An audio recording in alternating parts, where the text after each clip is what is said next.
Hey, you guys, I just want to come on here and address the situation with Will Smith and Chris Rock for a second.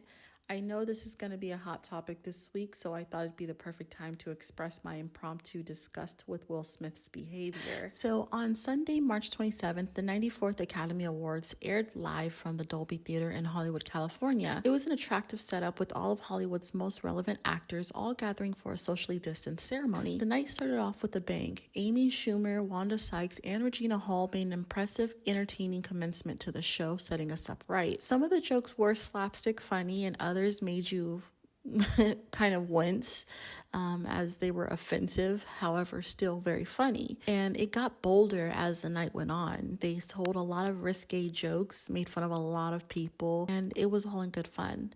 So keep this in mind as I address the Chris Rock and Will Smith situation. So about midway through the Oscars, Chris Rock comes out to do his bit. He starts with the bantering and, he warms up before he gets into the real reason that he's there. While he does, he catches Jada Pinkett Smith in the audience and he tells this joke.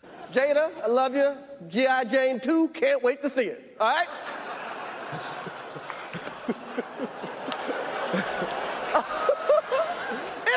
that was a nice one. Okay.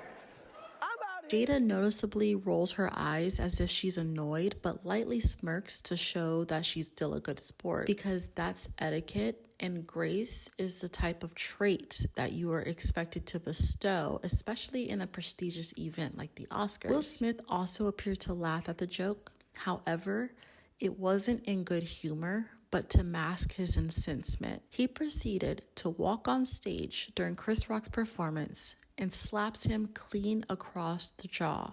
Will Smith then turns around with an impenitent look on his face, walks down the steps, and sits back down in his seat. Unbelievable. What surprised me was the fact that the Oscars let this roll. As we know, live shows all have at least a 5 to 10 minute delay for reasons like these. Should there be an unforeseen event, the network would have enough time to stop the production before viewers at home will see it. If they had just went to commercial like they should have, this would have openly been an unconfirmed rumor until Will or Chris decided to address it. And maybe the joke carried way more weight than I'm aware of. I hear people saying that Jada suffered from alopecia and other sorts of things, but it still doesn't warrant violence. And before Chris Rock could grasp onto what actually happened, Will Smith made sure to let him know to keep his wife's name out his effing mouth. The Oscars had the bare decency to mute the altercation, but nonetheless, all the lip readers knew what he said. Heck, my 6-year-old brother knew what he said. The show never went to commercial and instead panned back to Chris Rock, who was as stunned as ever,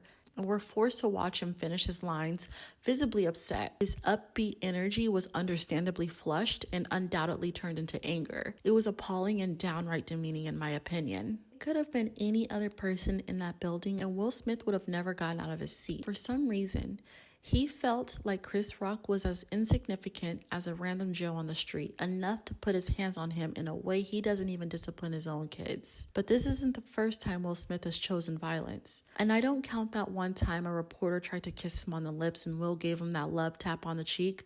No, that was warranted. His personal space was invaded and it was for ill-natured reasons. But there was a time when it was rumored that Will Smith punched Ethan Hawke at another Oscar ceremony back in 2003. They tried to brush it off and say that it was Denzel Washington's wife that gave Ethan Hawke a kiss on the cheek, and it appeared as if he had gotten decked. But that situation, it was just too specific, and the person that they accused of being the aggressor, which is Will Smith, he doesn't have that reputation. So for that to be made up, it's just, I don't believe it. I think that's what really happened. Will Smith has been Hollywood's golden boy for decades. He has always been the good guy, a straight arrow, an amazing actor, irreplaceable, and all-in-one. I'm never going to take that away from him. Even after him and Jada's Red Table Talk, he was still calm and collected, unproblematic. But this time, it was something else that set him off, and Chris Rock was either already working Will's nerves behind the scenes, or Will made a pact with himself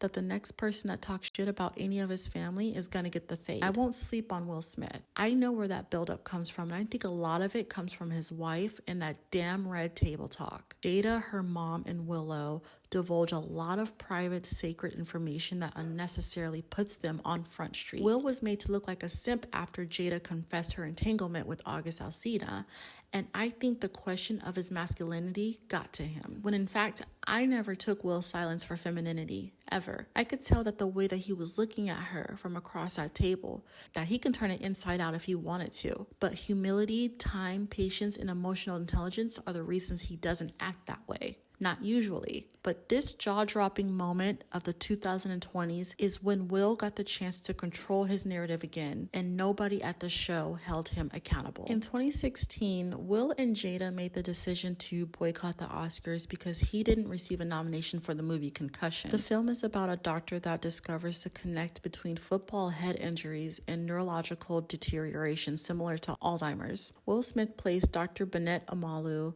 and it's based on a true story. I haven't seen it yet, but I have no doubt that he acted his butt off. He's one of the greatest actors we've ever seen. But I say all this to say, he and Jada campaigned for this right to be nominated. They used their platforms, their voices, and their celebrity peers to fight for representation of Black people and the opportunity to win this decorated award. And this year, they finally got the opportunity, and look what they do with it.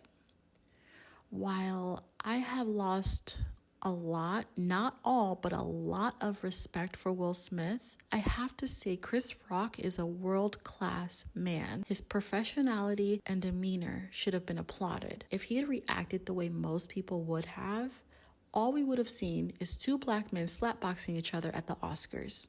And just like that, we would have given the Oscars an out. An excuse to say, this is why we shut you guys out. And I wouldn't even be mad. It's embarrassing. But that's the reason I believe the Oscars didn't go to commercial. They wanted us to see everything that took place. They wanted the world to know that Black people can come far, but it doesn't take much to rattle them and set them back to where they started. That entire minute was a very, very telling situation, and it almost deserves another boycott.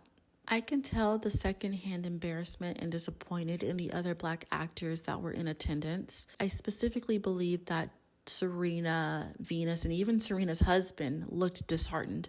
They looked hurt that Will, the man who portrayed their father, who was a resilient, intuitive, intelligent man who was ridiculed and mocked by people who thought they were above him, for Will to react so extremely to a mindless joke, blemishing his own legacy and everything he worked so hard for, it was an utter shame. Will Smith's pitiful apology to the Academy and his peers, I wasn't here for it. We were on our seats waiting, pleading with the television that he would share an ounce of remorse, but he didn't. He justified his actions with a quote. He compared himself to Richard Williams, Serena and Venus's father, when he had no right to.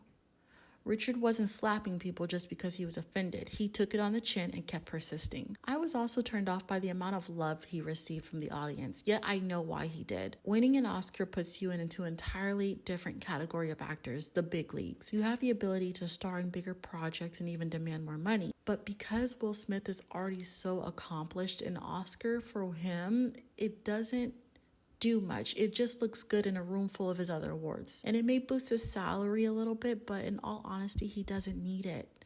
For him, it's the equivalent to a basketball team winning a ring. It's the golden ticket of validation that tells you, I've done my job and I've done it well.